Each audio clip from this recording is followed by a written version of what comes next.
उनको बड़ी पीड़ा हुई श्री कृष्ण जी के जन्म स्थान को देखकर।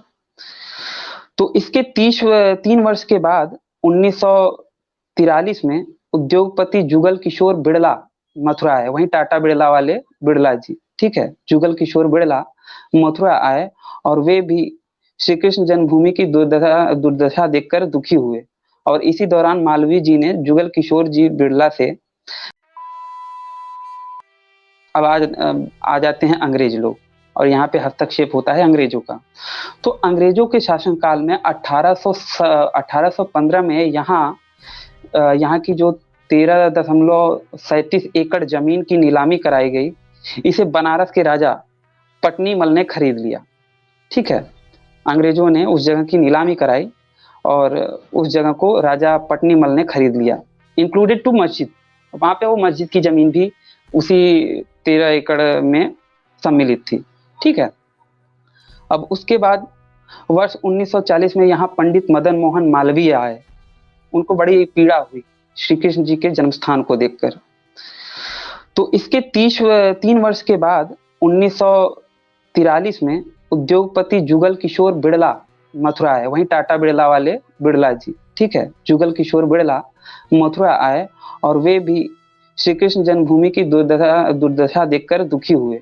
और इसी दौरान मालवीय जी ने जुगल किशोर जी बिड़ला से श्री कृष्ण जन्मभूमि के पुनरुद्धार को लेकर एक पत्र लिखा और बिड़ला ने उन्हें जवाब देते हुए इस स्थान को लेकर हुए उनके दर्द भरे अनुभव को बताया। और मालवीय जी की इच्छा का सम्मान करते हुए बिड़ला जी ने 7 फरवरी 1944 को कटरा केशवदेव राजा पटनीमल की तत्कालीन उत्तराधिकारियों से उस जमीन को खरीद लिया। ठीक है, उस जमीन को उन्होंने खरीद लिया बिड़ला जी ने।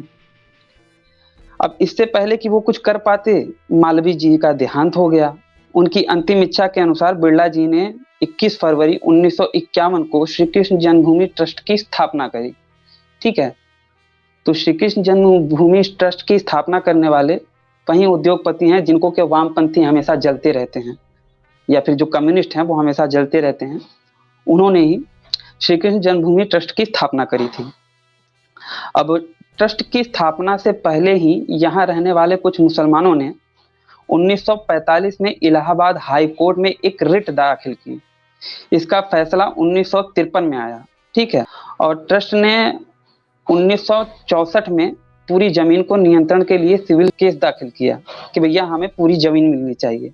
लेकिन 1968 में मुस्लिम पक्ष के साथ इनका समझौता करा दिया गया तत्कालीन सरकार के प्रभाव में, या फिर जो भी हो।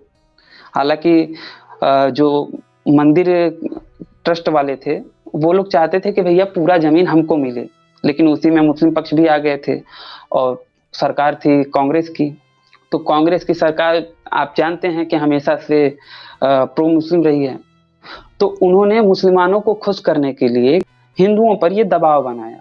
ठीक है, मंदिर के जो ट्रस्टी थे उन पे दबाव बनाया और उस तरीके से समझौता किया कि भैया मस्जिद का एक हिस्सा तुमको दे दिया जाएगा, मंदिर को दे दिया जाएगा, लेकिन पूरी मस्जिद नहीं हटाई जाएगी, मस्जिद को वहीं पे रहना दिया जाएगा।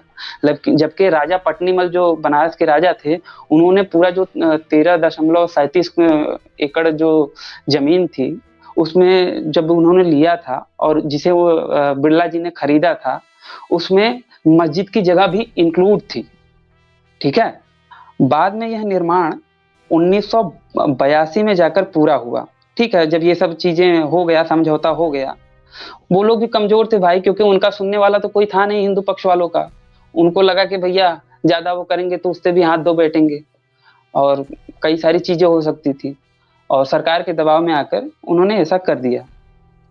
फिर उसके बाद यहाँ पर 1952 में जाकर पूरा निर्माण हुआ और इसके बाद यहाँ कुछ निर्माण मतलब शुरू हुआ और यहाँ गर्भगृह, भव्य भागवत भवन, उनका पुनरुद्धार कराया गया और निर्माण कार्य आरंभ हुआ, जो कि फरवरी 1952 में जाके पूरा हो गया। अच्छा, 1952 में ये पूरी तरह से पूरा हो गया। जो हम वर्तमान स्वरूप देखते हैं मथुरा का, ये पूरा हो गया। अब विवाद क्या है? जो कोर्ट में केस गया है हाल ही में और जिसके ऊपर न्यायालय ने जांच के आदेश दिए हैं, जैसे कि आपने यहाँ पे अयोध्या में देखा था, अयोध्या में राम जन्मभूमि का जो विवाद था वो किस आधार पे चला था? टाइटल सूट के आधार पे। तो वहीं टाइटल सूट के आधार पे यहाँ पे भी केस चलेगा। ठीक है, मामला ये नहीं होगा कि किसका है कैसा है, टाइटल सूट के आधार पे सारी चीजें चलेंगी। और इसमें सबसे मुख्य बात या फिर सबसे बड़ा दावा जहां तक मुझे लगता है कि जो कि साक्ष्य है, कोई बहुत बड़ा इतिहास के परिप्रेक्ष्य में देखने की जरूरत नहीं है। राजा पटनीमल ने जो जगह खरीदी थी और जिसे बिरला जी ने बाद में उनसे खरीदा था, वो सीधा सीधा बता रहा है कि भैया जमीन किसकी है, किसके नाम से लिया गया था और उस पे कहाँ से ये मस्जिद आके बैठी है। ठीक है, तो उस तरीके से चीजें हैं। तो बस मित्रों, आज का हमारा ये वीडियो यहीं पे समाप्त होता है। अगर ये बातचीत आप लोगों को पसंद आई हो तो इसे कम से कम 5 मिनट का समाधान देते हुए अपने मित्र मंडली में शेयर अवश्य करें। हो सकता है आपके एक शेयर से हमारा कोई भाई या बहन इनकी सच्चाई से अवगत हो जाए और भटकने से बच जाए। अगर आप सामर्थ्यवान हैं और मुझे मेरे इस कार्य में सहयोग करना चाहते हैं तो स्क्रीन पर दिख रहे QR कोड पर आप मुझे सहयोग कर सकते हैं।